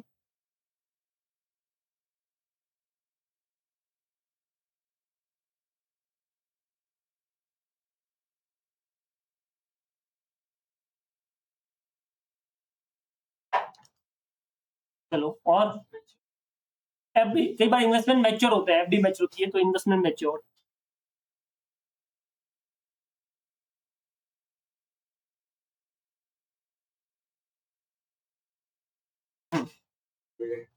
अब इनके ऊपर कोई इनकम मिला, अब इनके ऊपर क्या इनकम मिल सकता है, एक तो इंटरेस्ट और डिविडेंड।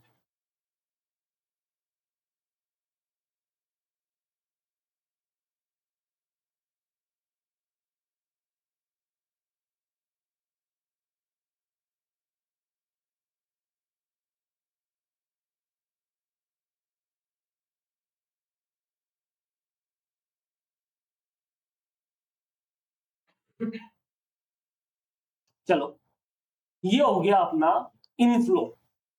अब किसकी बात करनी है, आउटफ्लो।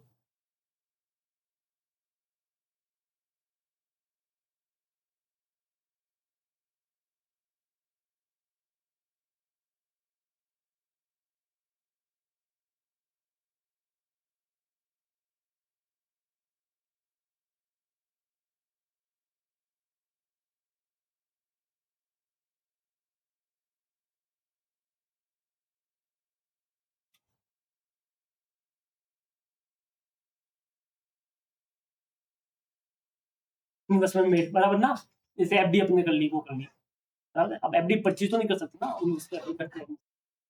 ठीक है, क्या बोला, समझ में आया। तो इस तरह से ये अपना चीज हो गया। चलो, और कुछ सोच के बोलो। चलो कोई नहीं, बाद में याद आए तो एक्सेट्रा लिख देते हैं। अच्छा, इसके ऊपर बाय चांस कोई टैक्स पे किया, जैसे प्रॉपर्टी खरीदते टाइम हमने टैक्स पे किया तो वो इधर ही आएगा, प्रॉपर्टी टैक्स पेड बराबर ना, तो वो इधर आएगा। इनकम टैक्स पे की तो उधर आएगा। क्लियर है, लिख देता हूं।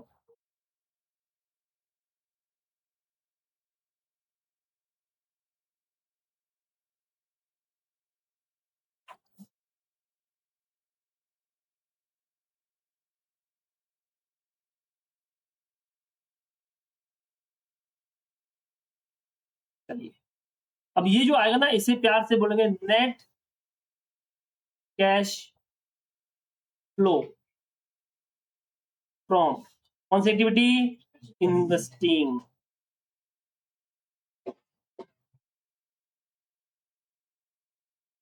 ये आउटर कॉलम, अभी तक मेरे दो आउटर कॉलम हो चुके हैं, ये आपके सामने तो बराबर है। ऑपरेटिंग और दूसरा कौन सा है, इन्वेस्टिंग, दो आउटर कॉलम हो गए। अब लास्ट वाला,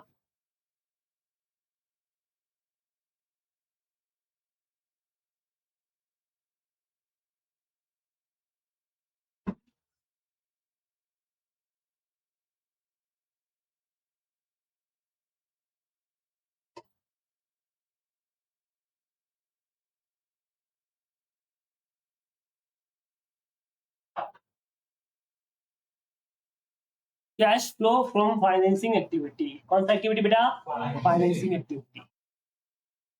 cash flow from financing activities. चलिए, पहले पैसा आने की बात कर लेते हैं भैया। तो कब पैसा आ सकता है, कैश इश्यू किया,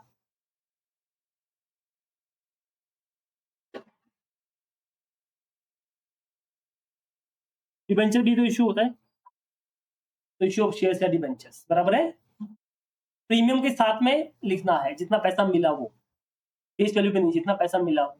तो 10 रुपए का शेयर 12 में इश्यू किया तो कितना आएगा, 12। अब दो चीज तरीके हैं, या तो 12 रुपए इधर लिख दो, या फिर 10 रुपए इधर लिखो, फिर नीचे प्रीमियम 2 रुपए लिख दो, तो भी चलेगा। क्या बोला, समझ में आया। तो मैं अलग से नीचे लिख देता हूँ, प्रीमियम ऑन इश्यू, बराबर है। तो ये लो, ये भैया दो चीज तो हो गई। इसके अलावा पैसा का मिला, लोन लिया, लोन टेकन।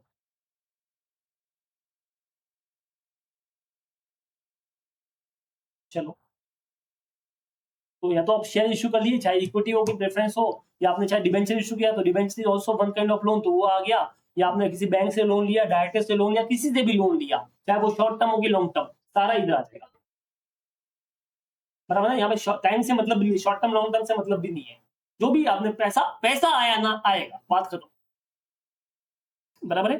अब पैसा जाने की बात करते हैं। बताओ पैसा कब जाएगा? लोन रीपेड,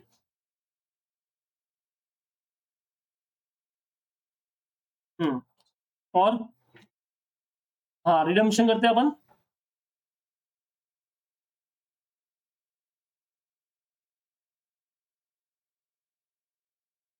जैसे डिबेंचर्स, ठीक है। कई बार बायबैक भी करते हैं इक्विटी शेयर का।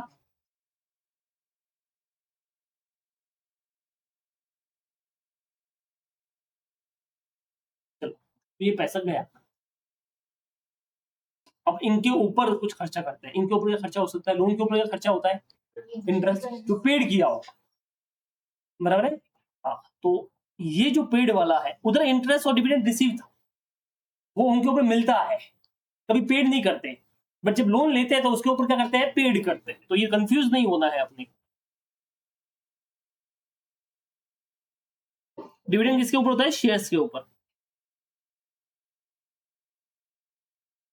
चलो, ये कंफ्यूज नहीं होंगे, देख लो, मैं अलग अलग का पेन यूज किया है, इसमें आपको देखना है, यहाँ पे कंफ्यूजन नहीं होना चाहिए।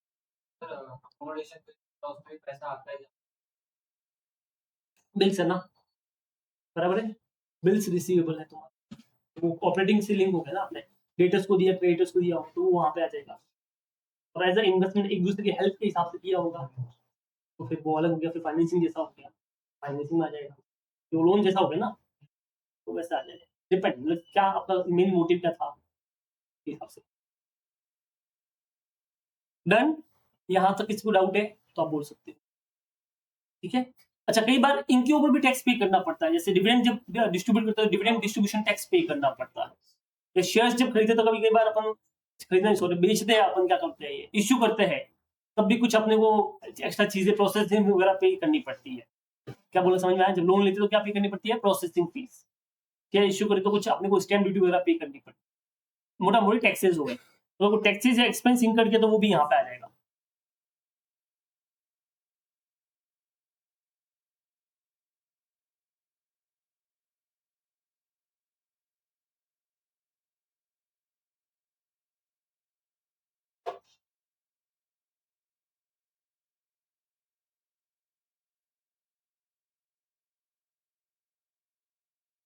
चलो, अब ये जो आएगा आउटर कॉलम में,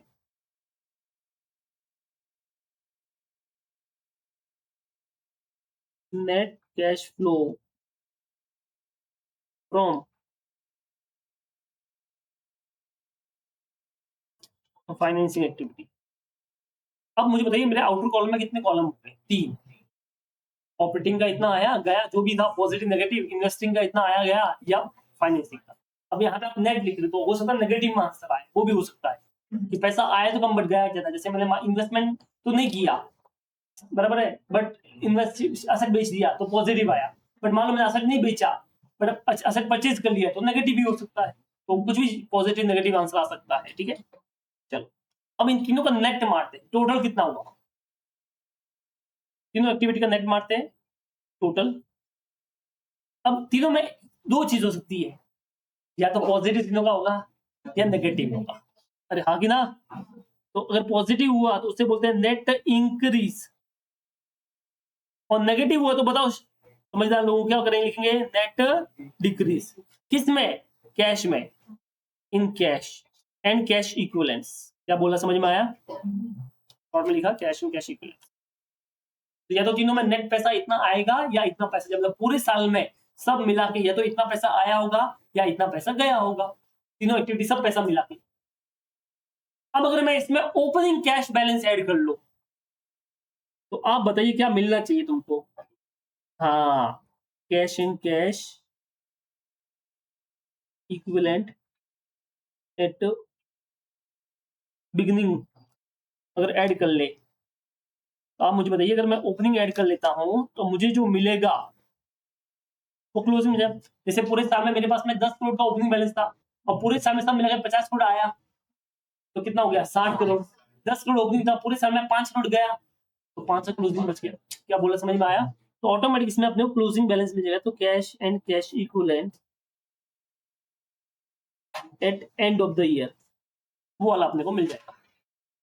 बस इसी को अपन प्यार से बोलते हैं कैश फ्लो स्टेटमेंट। क्या बोला, समझ में आया? मैंने क्लासिफिकेशन भी इसके अंदर ही कर लिया, ठीक है, जो सब एक्टिविटी कौन सी चीज आ गई वो लिखा दी, इस तरह से बनेगा।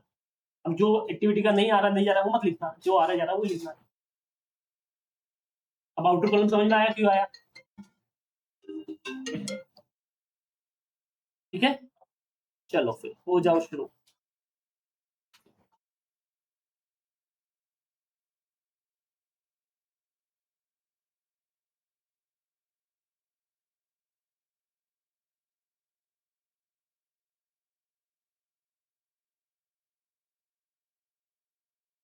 चलो कॉपी हो गया। अभी सुनो, थोड़ा सा इंटरेस्ट एंड डिविडेंड के बारे में हमको डिस्कशन करने का है। क्या है, ध्यान से सुनो। नॉर्मली आपने इंटरेस्ट रिसीव्ड और डिविडेंड रिसीव्ड को कहां पे लिखा? इन्वेस्टिंग में, बराबर है। बट आपने इसमें एक चीज अज्यूम की है, आपने ये अज्यूम किया है कि हमारी जो कंपनी होगी वो non financing company. Non financing company मतलब हमने यहाँ पे ये माना है कि ये कंपनी बैंकिंग का काम नहीं कर रही है। जैसे ये कंपनी हमारी मान लेते हैं टाटा कंपनी है, रिलायंस कंपनी है, बराबर ना, डीमार्ट है, ऐसी कंपनी है। अगर मान लो हमारी कंपनी बैंक होती है, फाइनेंशियल इंस्टीट्यूशन होती जो यही काम करती होती बैंकिंग का, अब इंटरेस्ट मिला है तो अभी ऑपरेटिंग होता, क्योंकि ये तो मेन काम है। अब मुथूट फाइनेंस कंपनी हो तो अभी तो तुम्हारा मेन काम हो गया ना बेटा। क्या बोला, आपको समझ में आया? तो SBI, state bank of India, तो बोला इंटरेस्ट मिला है, तो बोला इन्वेस्टिंग। अरे भैया इन्वेस्टिंग कैसे होगा, ये तेरा मेन काम है, ऑपरेटिंग में है। क्योंकि बैंक का मेन काम क्या होता है, ध्यान से सुनना, लोन पे पैसे देना, उसके ऊपर इंटरेस्ट कमाएगा, और जो पैसा मिला उसको इन्वेस्ट करना, ये दो मेन काम होते हैं, बराबर है। अब ये जो पैसा उसने इन्वेस्ट किया होगा उसके ऊपर इंटरेस्ट से डिविडेंड मिला है, अब इसका इन्वेस्टिंग नहीं माना जाएगा, ये किसका क्या माना जाएगा? ऑपरेटिंग। तो ये इंटरेस्ट और डिविडेंड मिला है, हमने इसमें ये माना है कि ये कौन सा बिजनेस कर रहा है? Non financing. Non financing bank नहीं है। और अगर ये बैंकिंग वाला है, बिजनेस है, तो फिर यही इंटरेस्ट डिविडेंड कहां आ जाएगा? ऑपरेटिंग में। But what about interest and dividend paid? Interest paid is operating, but dividend paid is always a financing. तो डिविडेंड किसके ऊपर पे होता है? शेयर इश्यू करने पे। एंड शेयर इश्यू करना, चाहे तुम बैंक हो तो बार बार थोड़ी शेयर इश्यू करोगे। लॉजिक क्लियर है? बैंक का मतलब ये नहीं कि हर महीने शेयर इश्यू कर रहे हो, ऐसा नहीं होता। तो बैंक शेयर इश्यू करना इज ऑलवेज अ फाइनेंसिंग। तो उसका जो डिविडेंड पेड हो रहा है वो भी कौन सा होगा? फाइनेंसिंग। बट इंटरेस्ट जो पेड हो रहा है वो ऑपरेटिंग। क्या बोला, समझ में आया? अरे भाई साहब समझे कुछ? क्या क्या बोला वापस बोलते हैं, ठीक है? हाँ, एक मिनट, यहाँ पे लिखते हैं इंटरेस्ट, ठीक है।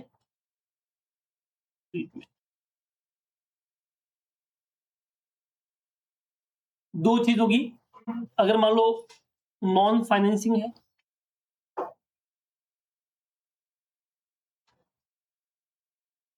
नॉन फाइनेंसिंग कंपनी है, तो देखो क्या होता है, इंटरेस्ट रिसीव्ड, तो ये कौन सी एक्टिविटी माना जाएगा? इन्वेस्टिंग, ठीक है। इंटरेस्ट पेड, ये फाइनेंसिंग, और डिविडेंड पेड, ठीक है। इंटरेस्ट एंड डिविडेंड दोनों में लेता हूं, इंटरेस्ट एंड डिविडेंड रिसीव ये साथ में ले लेते हैं, और डिविडेंड पेड ये फाइनेंसिंग। क्या बोला, समझ में आया? अब अगर तुम्हारा फाइनेंसिंग कंपनी है,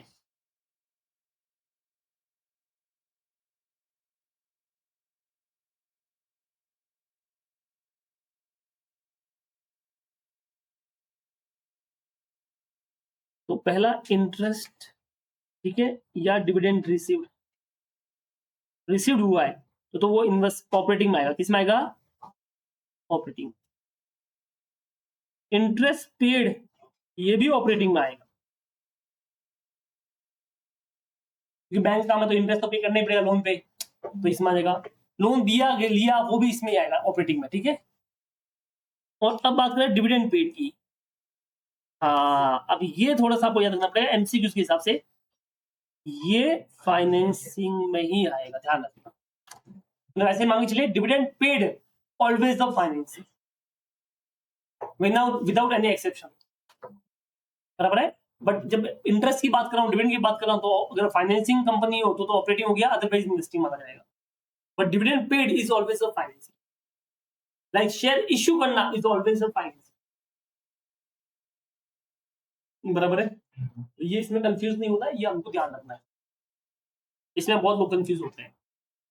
मान लो एग्जाम में एमसीक्यूज भी आ गया कि डिविडेंड पेड, क्या गया, paid is which activity in case you are a financing company. अब बच्चा सोचता है डिविडेंड रिसीव ऑपरेटिंग होता है, तो डिविडेंड पेड भी कौन सा होगा, ऑपरेटिंग होगा ना, फाइनेंसिंग, बराबर है।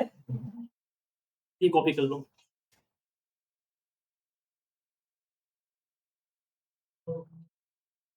हाँ हाँ जाओ जाओ भाई, ट्रेन वाले जाओ, अभी लेक्चर करो।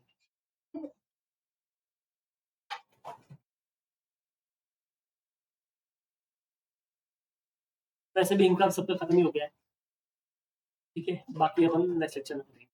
आज समझ में आया तुमको कि सबसे पहले कैश फ्लो क्या होता है, क्यों बनता है, बराबर ना, कितनी एक्टिविटी होती है, कौन सी एक्टिविटी में क्या क्या चीजें आएगी, वो सब अपन देखेंगे।